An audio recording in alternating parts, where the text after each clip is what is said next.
ಗುರೂಜಿ ನೀವು ಹೇಳಿದ್ರಿ ಖ್ಯಾತ ಜ್ಯೋತಿಷಿಗಳು ಅಥವಾ ಗುರೂಜಿಗಳಿರ್ಬೋದು ಸ್ವಾಮೀಜಿಗಳಿರ್ಬೋದು ಮುಖವಾಡ ಹಾಕೊಂಡು ಬದುಕ್ತಾ ಇರುವಂತಹ ಮುಖವಾಡ ಕಳಚುತ್ತೆ ಅಂತ ಹೇಳಿದ್ರೆ ಅದರಂತೆ ಇವತ್ತು ಆಗಿದೆ. ಸಾಕಷ್ಟು ಉದಾಹರಣೆಗಳು ನಮ್ಮ ಮುಂದೆ ಇದೆ.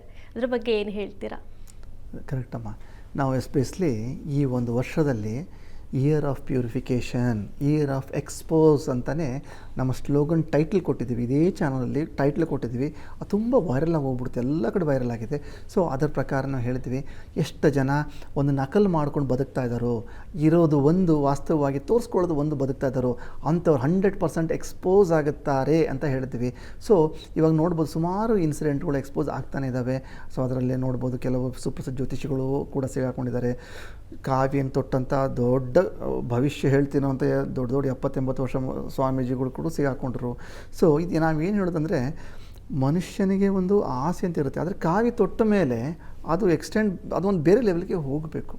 ಇದು ಪಾಲಿಟಿಕ್ಸ್ ಆಗಲಿ ಅಥವಾ ಇದಕ್ಕೆ ಯಾವುದೋ ಬೇಡ್ಕೊಡ್ದವ್ರು ಅವರು ಆ ಒಂದು ಧರ್ಮ ಅವರು ಒಂದು ಇದರ ಪ್ರಚಾರ ಚೌಕಟ್ಟಲ್ಲಿ ಅವ್ರಿಗೆ ಹೋಗಬೇಕು. ಯಾವಾಗ ಅವರು ಇರೋ ವಾಸ್ತವಿಕನೇ ಬೇರೆ ಇರುತ್ತೆ, ಅವರು ಇಂಥ ಜ್ಯೋತಿಷ್ ಫೀಲ್ಡು ಹೇಳ್ತೇನೆ ಅಂತ ಹಿಂಗೆ ಈ ಥರ ಬಂದಾಗ ಅದೇನಾಗುತ್ತೆ, ಕ್ಲಾಶ್ ಆಗುತ್ತೆ. ಇದು ಸಮಾಜದ ಒಂದು ಸೃಷ್ಟಿ ಹೆಂಗಿರುತ್ತೆ, ಸನ್ಯಾಸಿಗಳ ದೇವರು ಏನು ನಿಗದಿಪಡಿಸಿರ್ತಾನೋ ಅದೇ ಸನ್ಯಾಸಿಗಳೇ ಮಾಡಬೇಕು. ನಮ್ಮಂಥ ಜ್ಯೋತಿಷಿಗಳು ಏನು ನಿರ್ದಿಷ್ಟಪಡಿರ್ತಾನೆ ಅಂತ ನಮ್ಮ ಜ್ಯೋತಿಷಿಗಳೇ ಮಾಡಬೇಕು. ಅವು ಏನಾಗುತ್ತೆ, ಮುಖವಾಡ ತೊಟ್ಕೊಂಡು ಈ ಥರ ಜ್ಯೋತಿಷಿಗಳು ಸ್ವಾಮಿಗಳ ಥರ ಇರೋಂಗಾಗೋದು, ಸ್ವಾಮಿಗಳು ಬಂದ್ಬಿಟ್ಟು ಜ್ಯೋತಿಷ್ ಥರ ಇರೋಂಗಾಗೋದು, ಅವೇನಾಗುತ್ತೆ, ಅದು ಮುಖವಾಡ ಥರ ಬಂದ್ಬಿಡುತ್ತೆ. ಅದೇನಾಗುತ್ತೆ, ಕಳಚಿ ಹೊರಗಡೆ ಬಿದ್ದೇ ಬೀಳುತ್ತೆ. ಇನ್ನೂ ಬರಲಿದ್ದ ದಿನಗಳು ಸುಮಾರು ಬರುತ್ತೆ ಈ ಒಂದು ವರ್ಷದಲ್ಲಿ ಅದು.